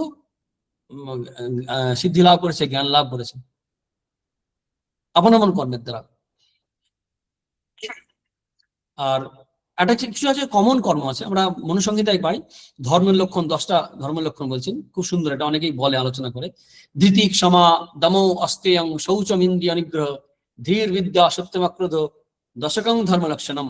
10টা ধর্মের লক্ষণ। ধৃতি এগুলো সম্বন্ধে আলোচনা হয়েছে আগে। ক্ষমা, দম, অস্তেয়, চুরি না করা, শৌচ, ইন্দ্রিয় সংযম, ধী, বুদ্ধি, বিদ্যা, সত্য, অক্রোধ, এই যে 10টি সাধারণ ধর্ম, সকলের আচরণীয়। মানে একটা হচ্ছে দুটো কথা, একটা হচ্ছে বিশেষ ধর্ম, মানে ব্রাহ্মণ, ক্ষত্রিয়, বৈশ্য, শূদ্র, তাদের বিশেষ বিশেষ ধর্ম আছে, ডিউটি আছে। আবার আছে কিছু কমন, মানুষ মাত্রেই সবার জন্য যেগুলো করণীয়, এটা আবার সাধারণ ধর্ম। সাধারণ ধর্ম সার্বজনীন, ইউনিভার্সাল। আর বিশেষ ধর্ম ব্যক্তি ক্ষেত্রে, যেমন ক্ষত্রিয় অস্ত্র ধারণ করবে, ব্রাহ্মণ ধারণ করবে না, এরকম আর কি। তো এই আচরণের দ্বারা মানুষ শ্রেয় লাভ করতে পারে, কিন্তু যদি নিষ্কাম ভাবে করে। এটা হচ্ছে শ্রীকৃষ্ণের বিশেষত্ব, যেটা বলছিলাম, যে যা কাজ করছো সেগুলোই করো, কিন্তু ওই নিষ্কাম ভাবে করার অভ্যাস করো, কর্মযোগে কনভার্ট করো, পরিণত করো, তখন নিজের কর্মের দ্বারাই সিদ্ধি লাভ হবে। সেটাই 46 নম্বর শ্লোকে বলছেন ভগবান, ইয়তঃ প্রবৃত্তি ভূতানাং ইয়েন সর্বমিদং ততম স্বকর্মণা তমভ্যর্চ্য সিদ্ধিং বিন্দতি মানব। যেখান থেকে জীবের উৎপত্তি হয়েছে বা চেষ্টা হয়, কাজ করার ইচ্ছা হয়। আমরা একটা গান শুনেছিলাম না, সকলেই তোমার ইচ্ছাময়ী তারা তুমি, তোমার কর্ম তুমি করো মা, লোকে বলে করি। আমরা জানি না, অজ্ঞান তাই, কিন্তু কাজ করছে কে? আমরা আগেই অধ্যায়ে আলোচনা করেছি, কাজ মানে কারক কি, কর্তাকে, কর্মকরণ, এই কাজের চেষ্টা কোথা থেকে আসছে? ভগবানের থেকে। ইচ্ছা এবং সর্বব্যাপী কে, ইয়ত প্রবৃত্তি ভূতানাং, যেখান থেকে জীবের উৎপত্তি, প্রবৃত্তি মানে উৎপত্তি বলা হয় জীবের সৃষ্টি, আবার জীবের যে চেষ্টা ইচ্ছা হয় সেটাও ওই ভগবান থেকে হচ্ছে। ইয়ত প্রবৃত্তি ভূতানাং কি ইয়েন সর্বমিদং ততম, যার দ্বারা সমস্ত কিছু ব্যাপ্ত পরিব্যাপ্ত, সেই ভগবান কোথায় নেই। তাই ভগবানের আরাধনা করতে গিয়ে আমাকে শুধু মন্দিরে যেতে এমন নয়, যাহা কাজ করছে সেখানেই। স্বামী বিবেকানন্দের বাণী রচনার ভূমিকা লিখতে গিয়ে নিবেদিতা লিখছেন যে স্বামীজি এটাকে আরো বেশি সুন্দরভাবে সাইন্টিফিক্যালি প্রেজেন্ট করেছেন। এখন থেকে হেন্সফোর্থ বলে বলছেন, there should be no distinction between secular and sacred, মানে সেকুলার এবং সেক্রেট, অর্থাৎ এটা ধর্মকর্ম, আধ্যাত্মিক কর্ম, এটা জাগতিক কর্ম, এই ভেদ আর থাকবে না, থাকার কথা নয়। শ্রীকৃষ্ণের গীতা এই অনুসারেও তাই, আমাদের কোনো কর্মই কিন্তু আর অকর্ম বা অধর্ম বা অনাধ্যাত্মিক থাকবে না, যদি আমরা সেই অ্যাটিচিউড, সেই ভাব নিয়ে কাজ করি। সেটাই শ্রীকৃষ্ণ বলছেন স্বকর্ম না তম অভ্যর্চ্য, নিজের কর্মের দ্বারাই তম অভ্যর্চ্য। কি সুন্দর কথা, তম অভ্যর্চ্য, অর্চনা, স্বকর্ম, নিজের কর্মের দ্বারা। বলছেন না ফুল বেলপাতা নিয়ে, যেটা নবম অধ্যায়ে বলেছেন পত্রং কুসুম ফলং তয়ং, আসলে সেখানে বলেছেন যে হিয়াত করো সেই দাসনাসি, নিজের যে কাজ করছো খেয়াল রাখতে হবে, কিন্তু সেই কাজটা কিন্তু ধর্ম অনুসারে হয়, মানে অধর্ম যাতে না হয়, অনৈতিক না হয়, এটা খেয়াল রাখতে হবে। তো স্বকর্মা না তম অভ্যর্চ্য সিদ্ধিং বিন্দতি মানব, সিদ্ধি লাভ করতে পারে একজন মানুষ নিজের কর্মের দ্বারা। এখন প্রশ্ন হতে পারে, কোনো কাজ তো ভালো খারাপ হতে পারে। এই প্রসঙ্গটা আগেও 3য় অধ্যায়ে করেছেন, সাধারণ নির্ধারণ পরধর্ম হয়, এখানে অন্যভাবে বলছেন একই কথা প্রায়। শ্রেয়ান সাধর্ম বিগুণ পরধর্মা সংস্থিত স্বভাব অনিয়তং কর্ম কুর্বন নাপনতি কিল বিষম। শ্রেয়ান সাধর্ম বিগুণ পরধর্মা সংস্থিত স্বভাব নিয়তং কর্ম কুর্বন নাপনতি কিল বিষম। মানে নিজের যে স্বধর্ম সেটা যদি একটু দোষযুক্ত হয়, তবু পরের দ্বারা আচরণ করার থেকে নিজের কাজটা ঠিক ঠিক করে করা ভালো। আসলে আমাদের আসলে টেন্ডেন্সি হয় কি, মানে কাজ চেঞ্জ করা। তবে এটা ঠিক, যে জীবিকায় আমাদের ব্যক্তিত্বের বিকাশ ঠিকঠাক হবে, আধ্যাত্মিক উন্নতি বা ব্যক্তি বিকাশ, দুটো জিনিস। একটা হচ্ছে কি, আমাদের পছন্দ মতো কাজ যদি পাই, যেটা পারবো সামর্থ্য অনুসারে যদি কাজ পাই, সেই কাজ যদি করি, তাহলে কি হবে, আমাদের ব্যক্তিত্বের বিকাশ, আমার আনন্দ ফুর্তি তৃপ্তি সবটাই পাবো আমরা। কিন্তু সমাজ সবসময় সেরকম থাকে না। আহ পেলে ভালো, আমার মন মতো এবং যোগ্যতা অনুসারে কাজ, সেই কাজ আমি সহজে করতে পারবো, তার দ্বারা আমার বিকাশ হবে। আর যদি ভুল সিদ্ধান্ত নিয়ে ফেলি, চেঞ্জ করতে পারি, কিন্তু সবসময় সেটা হয় না। গীতা ব্যাখ্যা করতে গিয়ে স্বামী রঙ্গনাথ মহারাজ বলছেন, সেই সমাজই শ্রেষ্ঠ সমাজ যেখানে প্রত্যেকে তার স্বভাব অনুযায়ী কর্ম করার সুযোগ পায়। কিন্তু সেটা সবসময় সম্ভব হয়ে ওঠে না। তাই যখনই যে কাজটা আমরা করি না কেন, সেই কাজের মধ্যে আমাদের ব্যক্তিত্ব বিকাশের চেষ্টা করতে হবে। এটা যে প্রথম দিক। দ্বিতীয় দিক হচ্ছে, এই কাজটাকে আমরা যদি ভগবানের অর্পণ করি বা কর্মযোগে পরিণত করি, এটা সেকেন্ড স্টেপ। প্রথম স্টেপ হচ্ছে নিজের মন মতো ঠিক ঠিক যোগ্যতা অনুসারে কাজ বেছে নাও, এটা হচ্ছে প্রথম। দ্বিতীয় হচ্ছে, এটা সামাজিক দিক থেকেও গুরুত্বপূর্ণ। দ্বিতীয় দিক হচ্ছে ব্যক্তিত্বের বিকাশকে আরো উন্নত জায়গায় নিয়ে যাওয়া, যেটা টার্গেট আমাদের, সেই ব্রহ্ম উপলব্ধি, আত্ম উপলব্ধি। তাহলে এই ভাবটা আনা যে সাকারমানা অভ্যার্য, তার দ্বারা এই বিকাশটা হওয়া সম্ভব। তাই যে কোনো কাজই করে না কেন, সব কাজই একটু দোষ ত্রুটি থাকবে। তারপরে শ্লোকে সেটাই বলছেন শ্রীকৃষ্ণ উদাহরণ দিয়ে, সহজং কর্ম কন্তিয়া সদস্যমপি না যেত সর্বারম্ভহি দোষেন ধূমে না অগ্নি বাপ্পিতা। সহজং কর্ম বলতে গেলে নিজের যে জন্মগত অনুসারে বা স্বভাব অনুসারে, এখন সমাজের মধ্যে জন্মগত বলছে না, নিজের জন্মগত সংস্কার অনুসারে যে কাজ আমরা পেয়েছি সেই অনুসারে। কিন্তু সেই কাজের দোষ থাকতেই পারে, দোষ ত্রুটি থাকতেই পারে। উদাহরণ দিচ্ছেন কি, যে সমস্ত কিছুই দোষযুক্ত, মানে সমস্ত কাজে কিছু দোষ থাকবে। উদাহরণ কি, না ধূমে না অগ্নির বাবৃত, মানে ধোঁয়ার দ্বারা, ধুমোর দ্বারা যেমন অগ্নি আবৃত থাকে, তাই বলে কি আমরা ধুঁয়ো ত্যাগ করি, অগ্নি ত্যাগ করি না? আমরা আলোর জন্য, গরমের জন্য, রান্না বান্না করার জন্য, অন্ধকার নিবারণের জন্য আমরা তো আগুনের সাহায্য নিই। তো সেখানে কি, যে মানে ওই ধোঁয়াটাকে, ধোঁয়ার যে ধোঁয়ারূপ যে দোষ, ধোঁয়া রূপ বা স্মোক, এই দোষটা ত্যাগ করে আমরা তো এর সেবা গ্রহণ করি, আগুনের সেবা তো নিই আমরা। তাই এই দোষ ভাগ বর্জন করে গুণ ভাগটাকে গুরুত্ব দিলে আমাদের চিত্তে শুদ্ধি হবে। তাছাড়া আমরা যদি খুব ভালো করে দেখি, এই আমাদের শরীর, এই শরীর তো অনেক বিকার আছে, বিনাশ আছে, হাজার হাজার দোষ আছে, কত রকম অপবিত্রতা অশুদ্ধতা শরীরকে ঘিরে আছে। মনে কত রকমের খারাপ চিন্তা, দুশ্চিন্তা আসে, হিংসা বৃত্তি থেকে শুরু করে নানা রকম ব্যক্তি, ছটা রিপুই আছে। কিন্তু তার সাহায্য নেই, এই মন, এই দেহের সাহায্য নেই আমরা মানে অবিকারী বিশুদ্ধ যে আত্মা, পরমাত্মা, তাকে উপলব্ধি করতে পারি, সীমার মধ্যে দিয়ে অসীমকে পেতে পারি। এই শরীর দিয়ে, এই ক্ষণভঙ্গ শরীর দিয়েই আমরা কিন্তু অনিত্যের দ্বারাই এই নিত্যকে পেতে পারি। তাহলে এ তো দোষ আছে, কিন্তু দোষ ভাগটা বাদ দিয়ে এর দ্বারা কি পজিটিভলি ইউজ করা যেতে পারে, ব্যবহার করা যেতে পারে, সেটা আমরা আমাদের জীবনের ক্ষেত্রে কাজে লাগাতে পারি। সেটাই শ্রীকৃষ্ণ বলতে চাইছেন, যে যা কাজ করবে সমস্ত কাজের দ্বারাই আত্মজ্ঞান লাভে সহায় হতে পারে, যদি সেই কাজটা সমাজের ক্ষতিকারক না হয়, অনৈতিক না হয়, শরীর মনকে দুর্বল না করে। সেটা খেয়াল রাখতে হবে। দুর্বল করলে সে অনৈতিক হবে, কাজেও লাগবে না। তাহলে যে কোনো কর্মের দ্বারা সিদ্ধি লাভ করতে পারে। আধ্যাত্মিক দিক থেকে তথাকথিত ছোট বা বড় কাজের মধ্যে কোনো প্রভেদ নেই, সব কাজই ঠিকভাবে করলে সিদ্ধির দ্বার খুলে যাবে। এটা হচ্ছে গীতার বাণী, এটাই শ্রীকৃষ্ণের বাণী। আজ এখানেই থাক, মোটামুটি একটা টপিক আলোচনা হলো, এটাই চলতে থাকবে, যে কিভাবে মুক্তি লাভ হবে। এটা তো সিদ্ধি বলে ছেড়ে দিলেন। সিদ্ধি বলতে টিকাকাররা একরকম ব্যাখ্যা করেন, যে এখানে সিদ্ধি মানে কিন্তু চূড়ান্ত সিদ্ধি নয়, চিত্তশুদ্ধি হচ্ছে, চিত্তশুদ্ধির সিদ্ধি হবে, তারপরে সাধনার দ্বারা ভগবানের কৃপায় জ্ঞান লাভ করবে। আজকেই থাক নাকি সন্দীপ? হ্যাঁ, নমস্কার মহারাজ। আমরা এতক্ষণ মহারাজের কাছ থেকে আমরা সুন্দরভাবে গীতার অষ্টাদশ অধ্যায়ের আলোচনা শুনছিলাম, এবং মহারাজ অত্যন্ত সুন্দরভাবে বিভিন্ন প্রসঙ্গ টেনে বিভিন্ন বিষয়, ব্রাহ্মণ বিষয়ে যেমন, তারপর ক্ষত্রিয় বিষয়ে খুব সুন্দরভাবে আলোচনা করলেন। তো এখন আজকের ক্লাসের প্রসঙ্গভূত বা পূর্ববর্তী ক্লাসের প্রসঙ্গভূত যদি কোনো প্রশ্ন থেকে থাকে আপনাদের মধ্যে থেকে, তাহলে সেগুলি একে একে রাখবেন।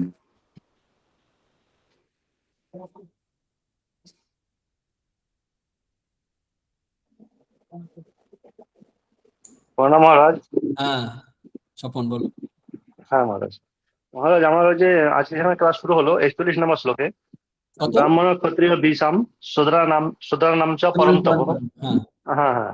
তো ওখানে শুনলাম মহারাজ আপনার কাছ থেকে যে শূদ্রা নাম, মানে শূদ্রদেরকে পৃথক করে রাখা হয়েছে এখানে, ওই দ্বিজত্বের দিক থেকে। হ্যাঁ ঠিক। হ্যাঁ হ্যাঁ হ্যাঁ হ্যাঁ। তো মহারাজ আমার বক্তব্য হচ্ছে যে ব্রাহ্মণ ক্ষত্রিয় পরিচয় এদের তো উপনয়ন হয় এনারা সদ্য হন ঠিকই, কিন্তু বর্তমান সমাজে দেখা যায় যে শূদ্রদের অনেক সময় উপনয়ন হচ্ছে। চেঞ্জ হয়েছে না, বললাম সোসাইটি চেঞ্জ হয়েছে। হ্যাঁ আমাদের রামকৃষ্ণ মিশনের কথা বলি, শুধু ব্রাহ্মণ ক্ষত্রিয় শূদ্র নয়, অহিন্দুকেও যদি আছে, বলছে না কোন ধর্মের আছে, অহিন্দুও যদি কেউ আসে তাদেরকে উপনয়ন করানো হয়, ব্রহ্মচর্য অনুষ্ঠান হয়, তারপর গায়ত্রী দেওয়া হয়, জব করার পর কিছু সার্টেন পিরিয়ড আছে, টাইম আছে আমাদের, তারপরে সন্ন্যাস দেওয়া হয়। আমাদের কালচার আছে। সোসাইটি এখন বদলে গেছে তো, সেরকম তো চলে না। তবে তখনকার দিনে ছিল, শূদ্রদের কিন্তু উপনয়ন ছিল না। চারই বর্ণেরই, এখন এই স্মৃতিকাররা পরবর্তীকালে অনেক নিয়মগান করেছেন, 4 বর্ণেরই উপনয়ন হয়েছে, আলাদা আলাদা মন্ত্র আছে, কিন্তু স্ট্যান্ডার্ড কিছু কিছু আছে, যেমন যে স্মৃতি থেকে আমি এখানে উল্লেখ করলাম, এই নিয়ে বিস্তৃত প্রচুর আলোচনা, ডিবেট আছে, আজও আছে, ভবিষ্যতেও থাকবে। মনুস্মৃতি আছে, যাজ্ঞবল্ক্য স্মৃতি আছে, অনেক স্মৃতি আছে, স্মৃতিশাস্ত্র আছে, তখন এটা ছিল আর কি। তার মানে মহারাজ শাস্ত্রীয় সমর্থন আছে শূদ্রদের উপনয়নের পক্ষে? হ্যাঁ, শাস্ত্রে, আমি আমার নিজের অর্থ পড়া নেই, শাস্ত্রে হ্যাঁ থাকতে। থাকতে পারে। হ্যাঁ একটা ঘটনা বলি, স্বামী বিবেকানন্দ একবার নিজে করেছিলেন যে সবাইকে, সব লোক মানে নিজে চলে গেছে, দেখে সবাইকে ব্রাহ্মণের উন্নতি করতে হবে। এক শিষ্যকে বলছেন, উনি একজন গৃহস্থ ভক্ত ছিলেন স্বামীজির, তার ফ্যামিলিও ছিল, তো শরৎচন্দ্র চক্রবর্তী, তাকে বলছেন কিছু পৈতে নিয়ে আসবি, সবাইকে এই ঠাকুর তিথি পূজার দিনে পৈতে দিয়ে দেবো। তো দিয়েছিলেন, কিন্তু ওই শতাব্দীতে, ওই সময়ে শেষ পর্যন্ত অনেকে রাখতে পারেননি প্রয়োজন অনুসারে। এমনকি বিধবাদের অনেক মানে উন্নয়নমূলক কাজও করেছেন, রাখতে পারেনি সেগুলো, সোসাইটি সেই অবস্থা অ্যাকসেপ্ট করতে পারেনি। এখন অনেক চেঞ্জ হচ্ছে, আরো চেঞ্জ হচ্ছে, কিন্তু চেঞ্জ গুলো নেওয়া হোক আমাদের, কিন্তু যেগুলো নেগেটিভ সেগুলো নিতে হবে না, যেটা ওই মধ্যমাংশ আহার, যথেচ্ছতা, বিবাহাদি, মেলামেশা, এগুলো কিন্তু স্বামীজি তখন সমালোচনা করেছেন, যেটা এখনো প্রাসঙ্গিক, আজও প্রাসঙ্গিক। নির্লজ্জ বেহায়াপনা কখনোই প্রাসঙ্গিক হতে পারে না আজও। ঠিক আছে। হ্যাঁ আর মহারাজ 42 নম্বরে ওই যে জ্ঞান ও বিজ্ঞান ও আস্তিক্য আছে না, ব্রহ্মকর্ম ভাবো ওই সম্বন্ধে, তো জ্ঞান আর বিজ্ঞানের মধ্যে পার্থক্যটা ঠিক আরেকবার যদি বলে দেন একটু। হ্যাঁ, ওখানে জ্ঞান বলতে বলা হচ্ছে থিওরিটিক্যাল নলেজ, আর বিজ্ঞান হচ্ছে অনুভূতি। হ্যাঁ, এখানে অনুভূতি মানে ভাবে ভাবতে পারি আমরা, যে অনুভূতি হয়ে গেছে অথবা অনুভূতির জন্য আপ্রাণ চেষ্টা করছে, সাধনা করছে, এইদিকে তার নজর আছে, তিনি ব্রাহ্মণ হবে। মানে একরকম বলে যাবেন, লাইফটা অন্যরকম হবে, তার চেষ্টা নেই উপলব্ধির জন্য, সে একটা অন্য জীবনযাপন করবে, মানে আচরণ, মানে বক্তব্যের বিপরীত আচরণ করবে, মানে সেটাকে স্যাংশন করছে না, এই স্যাংশন নেই।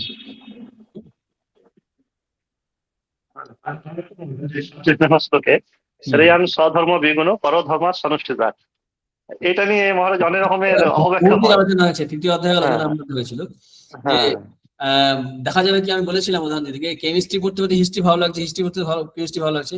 প্রত্যেকটা সাবজেক্ট, প্রত্যেকটা কাজের মধ্যে না ভালো খারাপ দিক আছে, প্রত্যেকটা কিছুতে। এখন আমি কোনটায় সেট হব, সেটা খুব গুরুত্বপূর্ণ। ওটা করতে আমাদের ঠিক থাকে না, আমি সত্যি পারি কেন। অনেক অনেক প্রফেশনে যুক্ত আছে যে যোগ্যই নয়, হয়তো কোনোভাবে লোক নেই বলে তাকে নেওয়া হয়েছে, অথবা হতে পারে কোনো অসৎ পথে তাকে নেওয়া হয়েছে অর্থ প্রবৃত্তির দ্বারা, অথচ দেখা যায় সেই প্রফেশনে যোগ্যই নয়, সে ভালো ডাক্তার নয়, সে ভালো শিক্ষক নয়। আবার দেখা যায় খুব ভালো শিক্ষক বা ডাক্তার এমন একটা ক্ষেত্রে কাজ করছে, ইনফ্লুয়েন্সিং ঠিক হচ্ছে না, না হচ্ছে সমাজের কল্যাণ, না হচ্ছে ব্যক্তির কল্যাণ। এই জায়গাটা দেখাটা সমাজের যারা নিয়ন্ত্রণ করে, অ্যাডমিনিস্ট্রেশনে থাকে, তাদের দেখা উচিত। সেটা দেশের শাসক বা রাজা, এদের কর্তব্য ঠিক লোকের ঠিক জায়গায় এবং সেই ব্যক্তির উদ্যোগ নেওয়া দরকার। দুই দিক থেকে হতে হবে, সমাজ পরিবেশ যেমন নিয়ন্ত্রণ করবে, তেমনি ব্যক্তিকে সেভাবে নিজেকে তৈরি করতে হবে। এবং করতে গিয়ে দেখা যাবে যে এই কাজটা ভালো নয়, ওই কাজটা খারাপ নয়। এখন খারাপ কাজটা সবসময় খারাপ, চুরি মিথ্যা সমস্যা করা হচ্ছে না, কিন্তু যে কোনো কাজ করতে গেলে সেই কাজের কিছু দোষ ত্রুটি থাকবে। উদাহরণ দিলেন না যে অগ্নি, সেটাকে অ্যাভয়েড করে পজিটিভ নিতে হবে। যুদ্ধ করতে গেছে অর্জুন, কিছু তো লোক মরবেই, অনেকে তো চাকরি করতেছে, ভাই দুর্যোধনের পক্ষে আছে না অর্জুনের পক্ষে আছে, কিন্তু ওই মৃত্যুটা হবে, কিছু করার নেই, ওটাকে নিতে হবে। আমরা যদি অ্যাটাক করি বিদেশি শত্রুকে কোথাও, তো কিছু তো নিরীহ মানুষ মরতেই পারে বাই চান্স। চেষ্টা করতে হবে যাতে না হয়। কি ডিজাস্টার কোলাটারাল ড্যামেজ, যেটা যতটা পারা যায় না করার চেষ্টা করতে হবে। এটাই তো দক্ষ মানে পুলিশের বা আর্মির কাজ। কিন্তু তারপরেও তো কিছু দোষ থেকে যায়, কিছু দোষ তো থাকবেই যে কোনো কাজে। এইটাকে বাদ অ্যাভয়েড করে শুধু যে কাজটা আমি পারছি বা করা উচিত সেদিক থেকে সেটাই ফোকাস হওয়ার কথা। এই মেইন টার্গেট উৎসাহিত করছে কি আপন কর্তব্য কর্মে নিষ্ঠা দেওয়ার জন্য। যেখানে দেখবে সাধনা ক্ষেত্রে বলা হয় যে রামের চেয়ে বড় কেউ নেই, কৃষ্ণের চেয়ে বড় কেউ নেই, মা কালীর হাতেই সবকিছু নির্ভর করছে। এটা মানে অন্য ছোট করা হচ্ছে না। যারা উপলব্ধিমান পুরুষ তারাই কথা বলেছে, তার মানে কি? তার মানে তোমার নিষ্ঠা বাড়াবার জন্য, অন্যকে ঘৃণা করার জন্য নয়। ঠিক আছে? ঠিক আছে মহারাজ, খুব সুন্দর বলেছি। হ্যাঁ, একদিন আমার যতটুকু মনে আছে এই ব্রাহ্মণ প্রসঙ্গে হয় ধ্রুব না পৌশালীকে প্রশ্ন করেছিল। কৌশলী, হ্যাঁ অনেক আগে। হ্যাঁ ঠিক ঠিক। হ্যাঁ হ্যাঁ, প্রণাম মহারাজ। বেশি কাজ যায় না, আছে ধ্রুব পৌশালী? যাই হোক, ধ্রুব আছে মহারাজ, কৌশলী। ওরা ঠিক আছে প্রশ্ন মহারাজ, করছিল ব্রাহ্মণ নিয়ে কি প্রশ্ন ছিল, আমি বললাম পরে আলোচনা হবে। ও মনে হচ্ছে আছে কৌশলী। পৌশালী প্রশ্ন করছিল, পৌশালী। প্রণাম মহারাজ। হ্যাঁ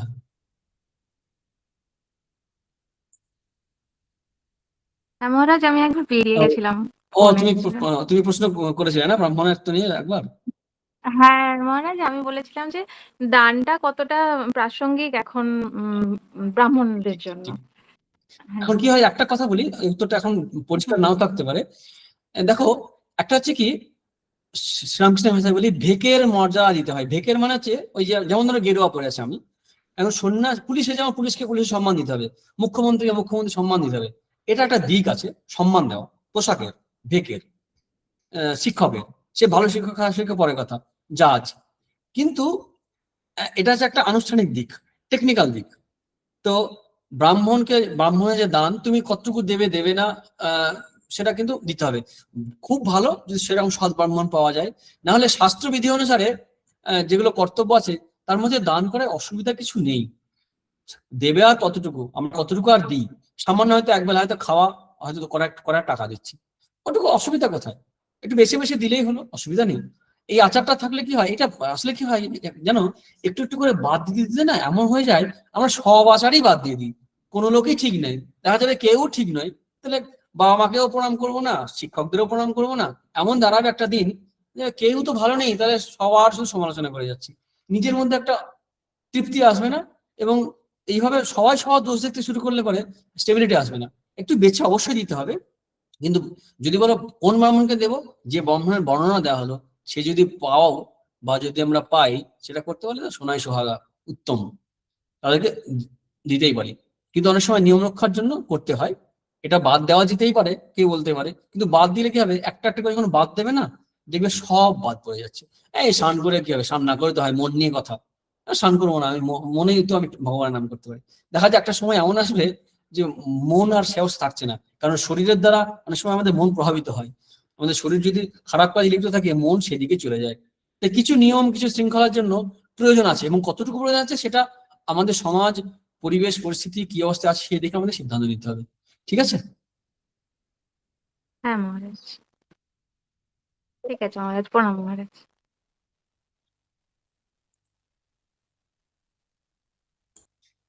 সন্দীপ? হ্যাঁ, প্রণাম মহারাজ। আর কি কারো কোনো প্রশ্ন আছে? এখনো কিন্তু 5 মিনিট মতো সময় আছে। যদি কোনো প্রশ্ন থেকে থাকে তাহলে অনুগ্রহপূর্বক সেই প্রশ্নগুলো রাখবেন। আসলে আমি ইচ্ছা করে রেখেছি একটু বেশি আলোচনার প্রশ্নোত্তরের সুযোগ আজকে, কারণ হ্যাঁ। এই বিষয় নিয়ে প্রচুর আলোচনা হয়, চর্চা হয়। এই বিষয়ে অনেক চর্চা আমরাও করতে পারি, আমারও তো পড়াশোনা নেই, এগুলো অনেক স্থিতিশাস্ত্র আছে, অনেক যুক্তিতর্ক আছে, আজও ডিবেট চলে এগুলো নিয়ে, জাতিভেদ, জাতি বর্ণ নিয়ে আজও এখনো চলছে। ওই যে রিজার্ভেশন নিয়ে চলছে না, এখনো চলছে। মহারাজ, একটা বিষয় আমার জিজ্ঞাসা, আপনি একটা কথা একটা বলছিলেন আলোচনার মধ্যে, যে এই যে জাতিভেদ ব্যাপারটা, এই যে ব্রাহ্মণ, ক্ষত্রিয়, বৈশ্য, শূদ্র, জাতির কথা আমি বলছি না, কিন্তু এই যে ক্যাটাগরিটা, এটা কি কোথাও পূর্বজন্মের কর্মফলের উপর ডিপেন্ডেন্ট? হ্যাঁ হ্যাঁ, অনেকটাই সেটা তো স্বভাব ও প্রভাবের গুণই বলছে তো না, ওইটাই তো প্রথম শ্লোকে বলেন না 31 নম্বরে, যে কর্মাণি প্রভাবিক্তানি স্বভাব ও প্রভাবের গুণই। ওটা তো স্বভাব বলতে পূর্বজন্ম সংস্কার অনুসারে তো অবশ্যই, সেটাই তো বলছি। তার মানে এই জন্মে যারা যে সমস্ত কাজে লিপ্ত আছেন, সেটা বলা যেতে পারে পূর্বজন্মের মানে সংস্কার, টেন্ডেন্সি, একজন গায়ক বা ইয়েতে হচ্ছে। আর দেখো আরেকটা কথা বলি, আগে আলোচনা হয়েছে আমাদের, যে জন্ম তো ওইভাবেই হচ্ছে না, হুম। তো সংস্কার কর্ম অনুসারে জন্ম হচ্ছে, সেখানে একদমই। জন্মগতভাবে জাতি যে বলছি এটা একেবারে আনসাইন্টিফিক নয়। অ্যাপাচালি ব্রাহ্মণ ছেলে ব্রাহ্মণ কেন বলে আন্দোলন করতে পারি আমরা, ক্ষত্রিয় ছেলে কেন ক্ষত্রিয় হবে বলতে পারি আমরা, কিন্তু হুম। সেও কিন্তু যদি আমাদের জীবনটাকে শুধু এই দিকে না তাকিয়ে মানে গোটা জীবনটাকে যদি তাকাই, মানে আগের জন্ম থেকে যদি ধরি, তাহলে দেখা যাবে সে ওই কর্ম অনুসারেই ওখানে এসছে, যেমন একটা কাজ পাচ্ছে হুম। কিন্তু জন্মটাও পাচ্ছে বা হচ্ছে ওই কর্ম অনুসারেই। আর এটা অ্যাভয়েড করা যায় না, আজও সোসাইটিতে কোনো না কোনো ভাবে এগুলো আছে। জাতিভেদ কি করে লোপ করবে? শিক্ষা যখন আছে, মানুষের বুদ্ধি আলাদা, চেহারা আলাদা, নারী পুরুষ ভেদ চিরদিন থাকবে। তো এই আচ্ছা। ভেদ থাকবেই, ধনী দরিদ্রের ভেদ থাকবেই। কিভাবে সাম্য কতটুকু আনতে পারতো? সাম্য আনতে গেলে তো 3 গুণের পারে যেতে হবে। হুম। কিন্তু এই বৈষম্যের মধ্যেই যাতে সুবিধাভোগী কেউ না থাকে, যাতে এক্সপ্লয়েট করতে না পারে, করাপশন যাতে না হতে পারে, এটা দেখতে হবে। এবং আমাকে আহ ঠিক জায়গায় আমার কর্তব্যটা আমাকে করতে হবে, এটা হচ্ছে গুরুত্বপূর্ণ জিনিস। আচ্ছা মহারাজ, এখানে আর একটা বিষয় আপনার কথা ধরেই বলছি। তো ধরুন কেউ দুর্নীতি পরায়ণ হয়ে হুম, বিভিন্ন ক্যাটাগরিতে তো যুক্ত হয়, হয়তো তো হচ্ছে। এই জায়গাটাকে আপনি কিভাবে জাস্টিফাই করবেন? ওখানে তো ওটা রাজার ধর্ম, রাজধর্ম। আচ্ছা, মানে রাজার নিয়ন্ত্রণ করাটা হচ্ছে ধর্ম। অবশ্যই রাজা নিয়ন্ত্রণ করবে, তাহলে প্রজা পারবে না তো। প্রজা প্রজা আচ্ছা। প্রজা প্রজার মধ্যে শক্তি নেই তো, সামর্থ্য নেই। একদমই তাই। হ্যাঁ, প্রজা একটা আর সময় সেটাই হওয়া উচিত। দানা বাঁধে কখন একসঙ্গে, যখন সবাই অত্যাচারিত হতে হতে হতে একটা সময় যখন খুব মাত্রা ছাড়িয়ে যায়, তখন সে বিদ্রোহী হয়ে ওঠে। হুম। সেটা গণতন্ত্রের ভোটের মাধ্যমে নিয়ন্ত্রণ করে, আর গণতন্ত্র না হলে পরে মিছিল করে, যেখানে গণতন্ত্র নিয়ে রাজার বিরুদ্ধে আন্দোলন করে, হ্যাঁ, প্রজারা বিদ্রোহী হয়ে ওঠে, যখন শাসন করতে পাঠায় দুর্দান্ত লোকেদেরকে, তো এই তখন হয়ে ওঠে। কিন্তু যেভাবে হোক না কেন অন্যায়ের বিরুদ্ধে প্রতিবাদ হয়, আর অন্যায়ও হয়, এটা একদম প্যারালাল চলতে থাকে, সৃষ্টির সময় থেকে চলে আসছে। একদম শুরুতে সব ঠিক ছিল, কিন্তু আস্তে আস্তে এই গুণের প্রভাবেই মানুষের মধ্যে লোভ প্রভৃতি বৃত্তি আসতে শুরু করে, অধঃপতিত হতে থাকে। মানে রাজাকে মহারাজ ধর্ম বিপ্লবের দ্বারা সেই জিনিসটাকে কন্ট্রোল রাখতে হবে। সেটাকে সুশাসনের দ্বারা করতে হবে। খুব কম একদম। কম জনই হয় ক্ষমতা পেয়ে সুশাসন প্রয়োজন করে। মানে হ্যাঁ। রামের বংশে শুধুমাত্র রাম আর দশরথ ছিল না, অনেকেই তো ছিল, তাদের নাম তো হুম। শোনা যায় না। সবাই কি আর ঠিক। মহাপুরুষ ছিল? অগ্নিবর্ণের মতো অত্যাচারী পুরুষও কিন্তু এই রামের বংশে জন্মেছিল। হম, হুম। আমরা রামের গুণগান করি কারণ ওই বংশে রাম এসেছিলেন। একদমই তাই। হ্যাঁ, কিন্তু তার মানে এই নয় যে ওই বংশে সবাই ভালো ছিল। স্বামীজি বলছেন অগ্নিবর্ণ, অনেকগুলো অগ্নিবর্ণ হতে জন্মেছে, তারপর হয়তো দুটো দশরথ বা রাম জন্মেছে, তাই না? একদমই তাই। তো ক্ষমতা পেলেই মানুষ যে নিজেকে সংযোগ করতে পারে এমন নয়, ওটাই তো পরীক্ষা, ওদের টেস্ট, যে ঠিক ঠিক ওই ক্ষমতা পেয়ে ঠিক ঠিক প্রয়োগ হচ্ছে কিনা সেটা দেখা ক্ষত্রিয়ের কর্তব্য। ক্ষত্রিয় যদি না দেখে তখন কি অবস্থা হয়? এই ক্ষত্রিয়কে বুদ্ধি দিয়ে সাহায্য করে ব্রাহ্মণ এবং শাস্ত্র। হুম। এই জন্য তো ব্রাহ্মণের সম্মান, কারণ ও সবাইকে রক্ষা করে, সবার রক্ষার দায়িত্ব নেয়। আর টার্গেট তো ব্রাহ্মণ, ব্রাহ্মণের তো টার্গেট সবাই। শ্রীকৃষ্ণ গোটা ব্যাপারটাকে ওই সময় পরিপ্রেক্ষিতে না সেটেল করে দিলেন, যে বাবা দেখো ঝামেলা ঝঞ্ঝাটে যেও না, যে যা কাজ করছে করো, চেঞ্জ করলে করো, যদি চেঞ্জ, মহাভারত অনেক আছে চেঞ্জ করেছে, চেঞ্জ যদি নাও করো, যেমন দ্রোণাচার্য যুদ্ধ করেছে, তাই না, পায়ে পায়ে আমরা, তো এরকম, তো চেঞ্জ করলে করো, কিন্তু ওই নিয়ে বেশি ঝামেলা করো না, কারণ প্রত্যেক কর্মের দ্বারাই সিদ্ধি লাভ করতে পারবে। সকারাত্মক হচ্ছে সিদ্ধি মিলতে মানব। একদমই তাই। খুব সুন্দর মহারাজ। মানে আমার মনে হয় আর কারোর কোনো প্রশ্ন নেই।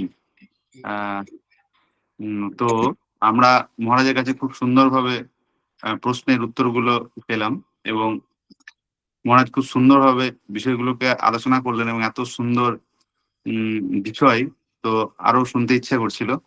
তো আজকের ক্লাসে যারা উপস্থিত ছিলেন তাদের প্রত্যেককে আমার তরফ থেকে এবং গীতা বিনিশ্চয় গ্রুপের পক্ষ থেকে সকলকে ধন্যবাদ জানাই এবং আন্তরিক শ্রদ্ধা জানাই, এবং মহারাজকেও সশ্রদ্ধ প্রণাম এবং আন্তরিক শ্রদ্ধা জানিয়ে আজকের ক্লাস এখানেই শেষ করার জন্য অনুরোধ জানাচ্ছি।